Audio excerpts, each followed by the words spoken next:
Hello and welcome. You're watching UATV News with me, Ksenia Buhai.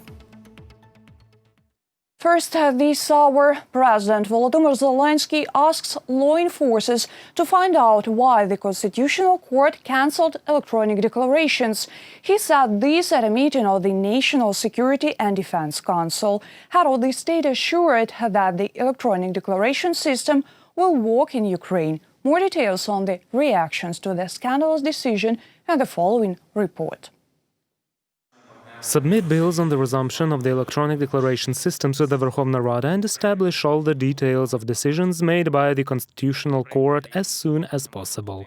Volodymyr Zelenskyy outlined urgent steps to restore Ukraine's anti-corruption infrastructure. Справа не тільки в цьому рішенні, а загалом цілеспрямованих. The point is not only in this decision, but in general in the purposeful actions of certain individuals to undermine the social agreement in Ukraine and create a real threat to national security and the defense of our state.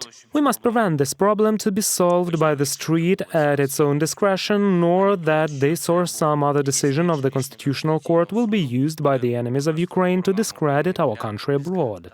The Verkhovna Rada is also ready to work on updating anti-corruption legislation. We will decide most likely at the legislative level to refine the mechanisms that exist today in order to make this system work. Today, neither the government nor the state as a whole can destroy it. On October the 27th, the Constitutional Court of Ukraine recognized some provisions of the anti-corruption legislation inconsistent with the basic law. Thus, the court deprived the National Anti-Corruption Agency of the authority to check the declarations of officials. On October the 28th, the authority closed the register of the electronic declarations following the court's decision. The national agency says that this will block the appointment of senior executives to the public posts, including the winners of local elections. The head of the agency also reminded that several judges of the Constitutional Court themselves were involved in criminal cases and providing false data in the declarations. Therefore, they did not have the right to consider this case. The presidential representative petitioned the judges of the Constitutional Court not to question the legitimacy of this decision and step back from the case. But the Constitutional Court, despite the obvious fact of a conflict of interest, refused to satisfy this request. The judges themselves should be held accountable under these articles of the Criminal Code. They made a decision in their own interests. Due to the decision on the unconstitutionality of criminal responsibility for lying in the declarations, the National Anti-Corruption Bureau will be forced to close 110 criminal cases. We see that it is not a legal process of assessing certain norms for compliance with the Constitution, but certain orders from a number of political and other forces, in order to stop what is happening. This primarily concerns investigations of corruption in the judicial system. We see how closely the Kyiv District Administrative Court, the Constitutional Court, and the High Council of Justice are interconnected. That is, this is actually a certain revenge and protection from this system. In turn, the Ministry of Foreign Affairs of Ukraine informs that if the problem is not resolved, it could damage relations with international partners. It was they who helped Ukraine with the implementation of anti-corruption reform. Reported by Vadim Kramar, UATV News. Settlement of the conflict in Donbass, tough policy and fighting the pandemic. The Ilko Kucherev Democratic Initiatives Foundation has asked 68 experts to assess President Volodymyr Zelenskyy's work. The majority of analysts state that the head of state is the most effective dealing with the issues of foreign policy, Donbass conflict settlement and communication with society. The assessment of President's actions in the issue of settling the Donbass conflict has improved. The experts have also noted that the level of communication between President and the society has also improved in the third quarter of the year compared to the second.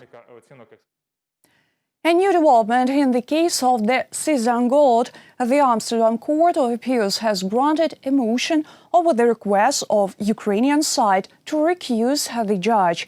The fate of the collection of Asian valuables still remains a subject of court debates between Ukraine and the occupation authorities of the Crimean Peninsula.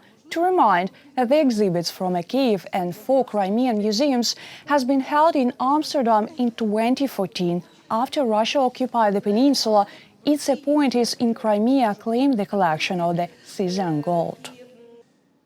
Дуже довго Україна боролася за відвід судді. Ukraine has been struggling for a long time to recuse the Dutch judge. There are serious reasons to think that he is biased. One could think that this is just a regular procedural stage.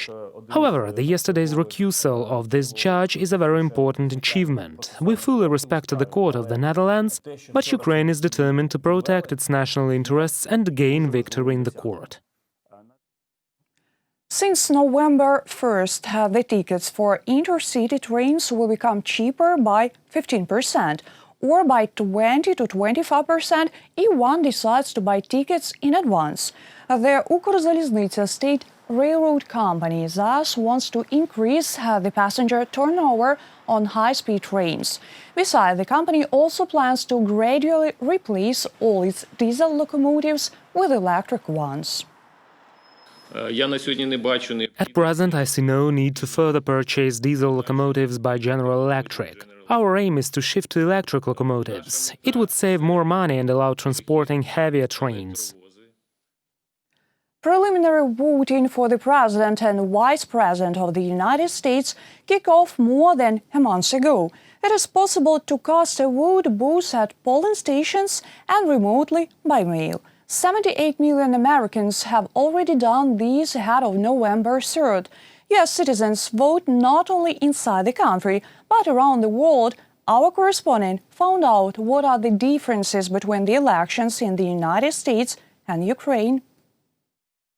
75-year-old American Walter R. Scott has never missed voting in the U.S. elections. However, he is no longer preparing for the presidential race scheduled for November 3rd. I would like to be there right now. The American has already voted. The ballot he filled out was sent by international mail to his native state of Texas from the Vinnytsia region. This way of voting is usual for Americans. Prior to the election, Walter registered online at the polling station at his place of residence. Walter has received a ballot. As I understand, each of them has its own number. He printed it, filled out, and placed a mark next to his candidate. After that, we sent it back to the United States. Walter has been living in the town of Zhmerenka for 10 years. He has been voting in the American elections by mail for the second time. American wonders why Ukrainians do not have such an opportunity. Now the people go to the poll station and check off a ballot, or it is done electronically, or like I did, was to mail in the postage. That's the usual ways it happens. Here, I think it is only one way. You must go and check.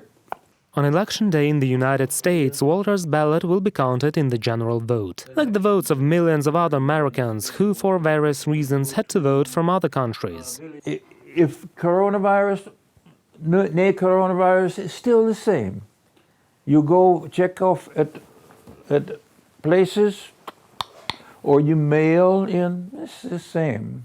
Walter does not tell who is his candidate for President of the United States.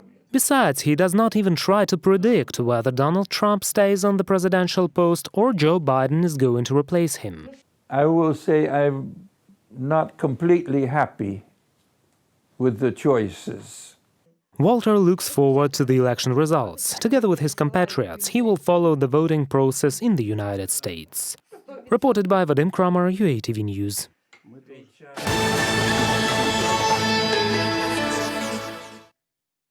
Up next, Treasure Island, Dr. Ibolite, Captain Wrangle's Adventures. Director and animator David Cherkassky was often called Ukrainian Walt Disney. The documentary titled The Star of David Cherkassky was presented on the eve of the second anniversary of his death.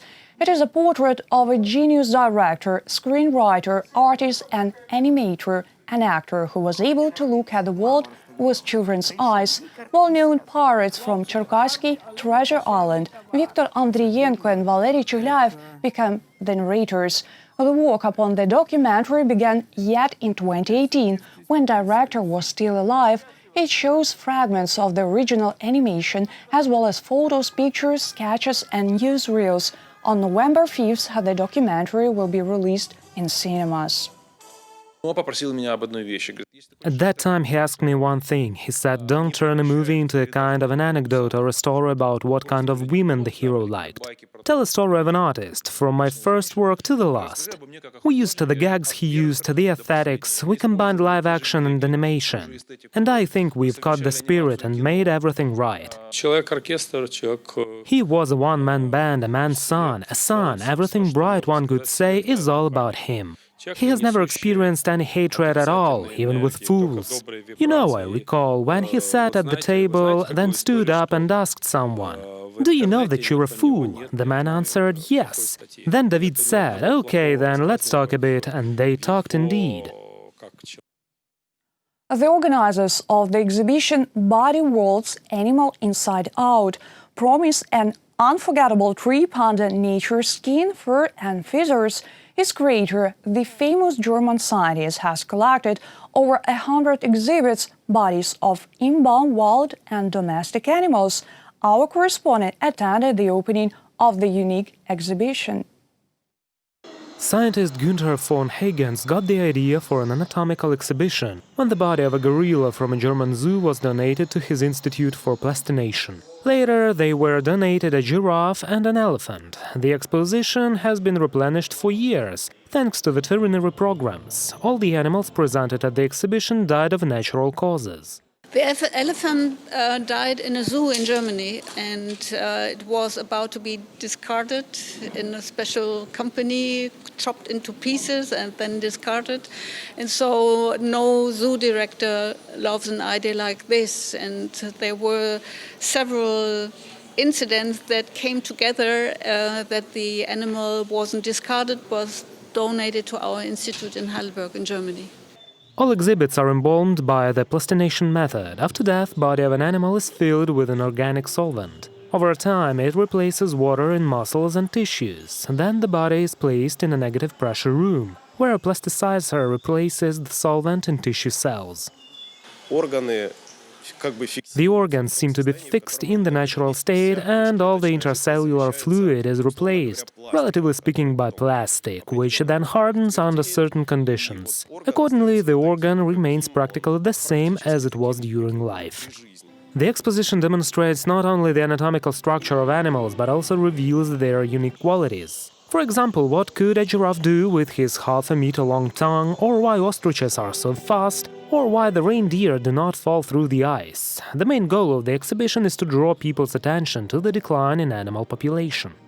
The human exhibit is not accidental at this exhibition. It reminds us, visitors, that we are mammals too, and not the kings of nature, as many are used to seeing. What distinguishes us from other representatives of this class is the ability to walk upright and a more developed central nervous system. Body Worlds Animal Inside Out exhibition is open to visitors by the end of January in Kyiv. Reported by Vadim Kramer, Olena Diduch, UATV News. That was our final story this hour. Thank you for watching. Stay tuned. More updates on our official website, YouTube, Facebook and Twitter pages.